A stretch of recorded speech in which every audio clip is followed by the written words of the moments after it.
என்ன ஜாக்கெட்டாப்பா அடிக்கடி மாத்திக்கிறதுக்கு? ஓஹோ, வக்கீலுக்கு படிச்சது அப்பங்கிட்டே வாதாடுறதுக்கு தானா? உனக்கு சம்பந்தம் இல்லாத விஷயத்துல நீ தலையிடா. ஏன் சம்பந்தம் இல்லை?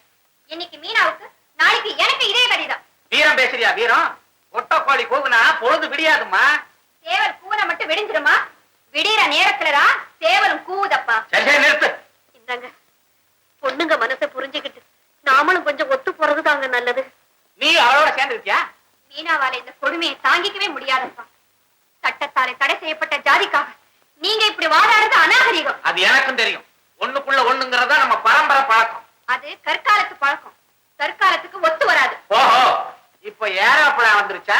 ஆமா, மெட்ராஸ்ல மத்தியானம் மாலையை மாத்திக்கிட்டு ராத்திரி டின்னருக்கு டெல்லிக்கு போறாங்க.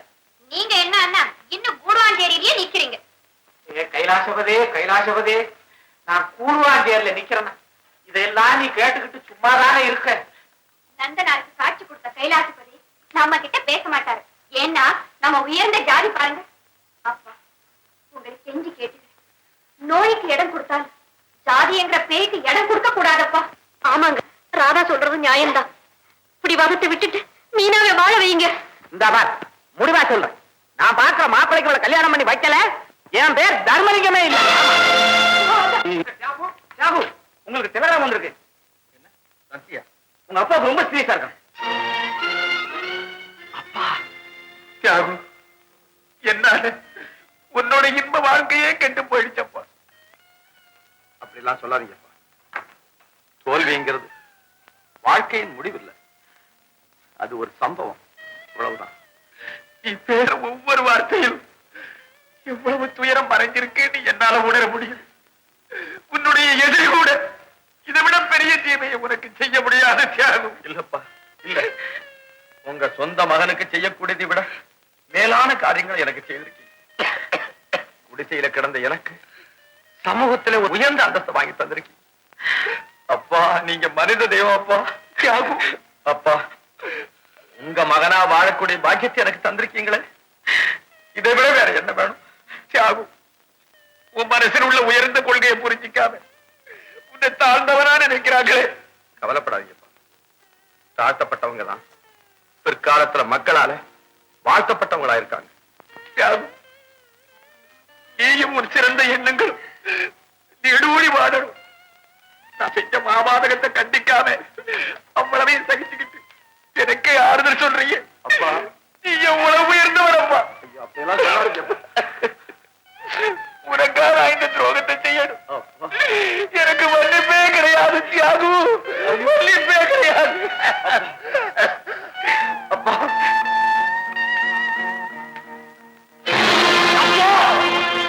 அப்பா, அப்பா.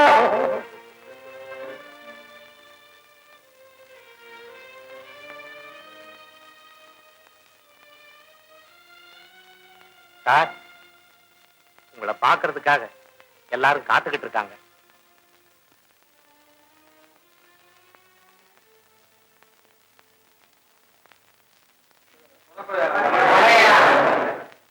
வணக்கம். என் வளர்ப்பு தந்தை நம்ம எல்லாம் விட்டுட்டு போயிட்டார். இருந்தாலும் எல்லா சொத்துக்களையும் எனக்கே எழுதி வச்சிட்டார். அது அவர் பெருந்தன்மை. ஆனா நானும் ஒரு தாக்கப்பட்ட உழைப்பாளியுடைய மகன், உங்கள ஒருத்தர். ஆனாலும் எங்க இடமா அந்த சொல்ல எனக்கு பெரிய சுமையா இருக்கு. இந்த எஸ்டேட்டை நீங்கெல்லாம் நெடுங்காலமா உழைச்சு உயர்த்திருக்கீங்க. உங்க ஒவ்வொரு துளி வியர்வையும் இந்த மண்ணோட கலந்துருக்கு. அதனால இந்த சொத்து பூராவும் உங்களுக்கே சொந்தம். ஆமா, இனிமே இதுல வர்ற வருமானத்துல உங்க எல்லாருக்கும் சம பங்கு உண்டு. அதுக்கு வேண்டிய ஏற்பாட்டை எல்லாம் வக்கீல் மூலமா சட்டப்படி செய்துட்டேன். நீங்க போயிட்டு ஆஹா, உங்களை புலனும் தான் உடம்பெல்லாம் வாங்கியிருந்தாலும் போதாது. நீங்க இவருக்கு கொஞ்சம் தனிமை தேவை. தயவு செய்து நீங்க அமைதியா வீட்டுக்கு போங்க. மிஸ்டர் தியாகு, நீங்க இந்த ஊர்லயே இருந்தா உங்க அப்பாவின் நினைவு உங்களுக்கு வேதனை கொடுத்துக்கிட்டே இருக்கும். வெளியூருக்கு போனா மனசுக்கு ஆறுதல் கிடைக்கும் நினைக்கிறேன். வக்கீல் சார், இடம் தானே மாறும், இருதயமா மாறிடும் சார். போஸ்ட் அனுதாப கடிதம் அனுப்பியிருப்பாங்க. சாரி சார், இது பர்சனல் லெட்டர்.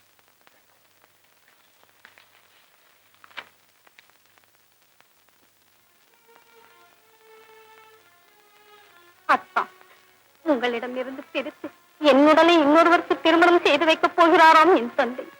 முடியுமா அத்தா? என்னை பிணமாக பார்க்க தாங்கள் விரும்பாவிட்டால் நாளை மாலை 7 மணிக்கு மதுரை பாலம் ரயில்வே கேட் அருகே எனக்காக காத்திருங்கள். இன்றே நாளை மாலை ஆகிவிடக் கூடாதா? இப்படி உங்கள் உயிர் மீனா. ஐயோ, இந்த லெட்டர் மெட்ராஸுக்கு போய் 2 நாள் தாமதமான என் கைக்கு கிடைச்சிருக்கு. இதுக்குள்ள மீனாவின் கதி என்ன இருக்குமோ தெரியலையே. மீனா,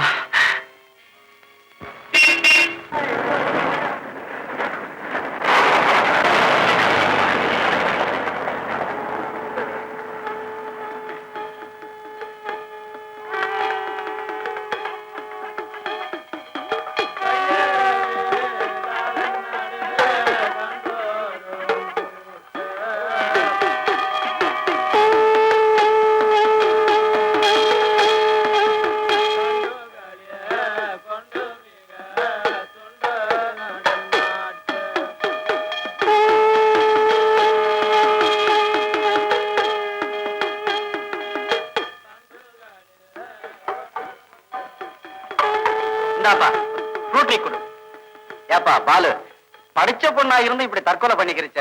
நாட்டுல எவ்வளவுதான் அறிவுலர் ஏற்பட்டாலும் தற்கொலைக்கு மாத்திரம் பஞ்சமே இல்லை. வாழ்க்கையில போராடி வெற்றி பெறணும். அதை விட்டுட்டு இவங்களுக்கெல்லாம் எதுக்கு சார் படிப்பு? என்னங்காச்சு? அந்த செத்து போன பொண்ணு எவனையோ கீழ் ஜாதிக்காரனை காதலிச்சுதான். அது தெரிஞ்ச பெண்ணோட அப்பா வேற ஒருத்தனுக்கு கல்யாணம் செஞ்சு வைக்க ஏற்பாடு பண்ணாரு. பிறகு படிச்ச பொண்ணு பாரு, துணிச்சலா தன் காதலங்கிட்ட விட முயற்சி பண்ணிச்சான். அதை தடுத்து ரூம்ல போட்டு பூட்டி வச்சுட்டாங்க. அப்புறம் என்னாச்சு? பாவம், விஷம் குடிச்சு செத்து போச்சு. அந்த பெண்ணோட பேரு என்ன? மீனா. மீனா, மீனா.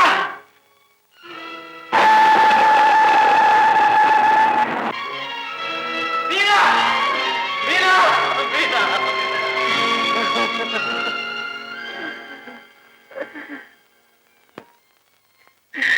நான் வர்ற வரையிலும் பொறுமையா இருந்திருக்க கூடாதா?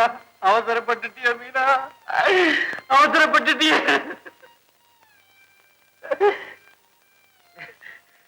மீனா, நீ மண்ணுக்குள்ள மறைஞ்சிட்டாலும் என் எண்ணத்துல இருக்கிற ஒரு நினைப்பு நான் மறைய வரையில என்னை விட்டு நீங்காது மீனா, நீங்காது மீனா. மீனா, மீனா, இதோ என் கடைசி பரிசு. உனக்கு பிடித்தமான மல்லிகைப்பூ. இந்தா, இந்தா மீனா, இந்தா மீனா. மீனா. தம்பி, தம்பி, நீதான் இந்த பெண்ணுடைய காதல்னா? பாவம், வாழ்க்கையில தோல்வி அடைஞ்சிட்டா. மனசு சாபத்தானே நாடும். மீனா, இத்தனை காலம் என் கூட பழகி இவ்வளவு பெரிய கோழியா உன்னால எப்படி மீனா இருக்க முடிஞ்சது? அழாத. எப்படியோ இந்த பெண்ணுடைய கதை முடிஞ்சது. கண்ணீர் விடுறதுனால உன் மீனா திரும்பியா வரப்போற. ஐயா, எதிர்காலத்துல நான் அழறதுக்கு ஒரு சொட்டு கண்ணீர் கூட எனக்கு தேவையில்லை. இருக்கிறதே எல்லாம் இப்பவே மீனாவுக்கு நான் அர்ப்பணம் செஞ்சது. ஐயா, ஜாதியே இல்லைன்னு ஊருக்கெல்லாம் உபதேசம் பண்ணிக்கிட்டு இருக்காரு தர்மலிங்கம். ஆனா தம் பெண்ணையே ஜாதிங்கிற பேய்க்கு பலி கொடுத்துட்டாரு. படிச்சிருந்தோம் என்ன பிரயோஜனம்? படிக்கிறவங்க புத்திசாலி ஆகலாம், எல்லாரும் அறிவாளி ஆகிறது. அனுபவம் தான் அதை தர முடியும். உலகத்துல பிறக்கிற எல்லாரும் தாயோட வயத்துல உதயமாகி இந்த மண்ணோட வயத்துல தான் மறைஞ்சிடுறாங்க. இதுல உயர்ந்தவன் யாரு, தாழ்ந்தவன் யாரு? நல்லா சொல். நானும் உன்னை போல சமூகத்தால வஞ்சிக்கப்பட்டவன் தான்ப்பா. ஆனா நான் மனம் தளராம ஜாதியை ஒழிக்கிறதுக்காக என்னால் ஆன பணியை எழுத்து மூலமா செய்துக்கிட்டு வரேன். ஏன் சொல்றேன்னா, துன்பத்தை கண்டு மனுஷன் கண்ணீர் விடக்கூடாது. உழைப்பு உடலைத்தான் பலப்படுத்துது, ஆனா துன்பம் மனசே படுத்துது. தைரியமாயிரு, தைரியமாயிரு. ஐயா, மகாத்மா வாழ்ந்த இந்த மண்ணில ஜாதிகள் இல்லேடி பாப்பான்னு பாடின பாரதி நடமாடிய இந்த நாட்டுல இன்னுமா இந்த ஜாதி கொடுமை ஒழியல? என்ன செய்யறது? அதுதான்ப்பா கடவுள் தந்த பாடம். நல்லவங்களை மட்டும் படைச்சிருந்தா உலகத்துல வேதனையே இருக்கு.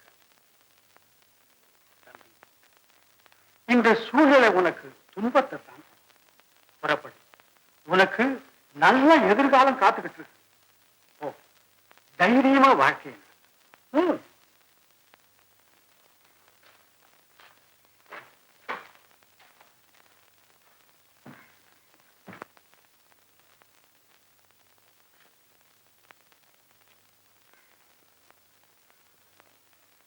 கடவுள் தந்த பாடம்.